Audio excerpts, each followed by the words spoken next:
Today I'll give a quick summary into four important array functions: map, filter, find, and reduce. And none of these functions will modify the original array. Either they will produce a single valued output or return an updated array. Let's start the discussion with the map function. So this map will iterate between individual element and will apply the logic supplied here. In this case, we are multiplying by 2, so all the elements will be multiplied by 2 and the resulting array will be printed. And in the filter, we can specify a condition. The condition output will be true or false. In this case, the first 1 and 2 will meet the condition, so it will be stored in the output array, and 3 is not met the condition, so it will be skipped. And find will return a single value result.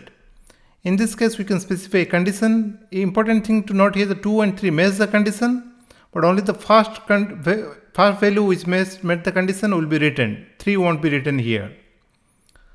This reduce is a little bit complicated to understand. So it will be, there is 2 parameters here, previous and new. If you don't specify initialization value, so previous would be 1 and the new would be 2. And the resultant would be summation of p and n, that would be 3. So the 3 would be assigned again to the p value, and n would be the third element 3. The result would be 6. The 6 would be the output. So I'll create a dedicated video to go deep into this reduce function. So this give an example, like this map will return, multiplied by 5, 10, and 15. So the filter 1 and 2 will be written. So the find n greater than 1, this 2 will be written.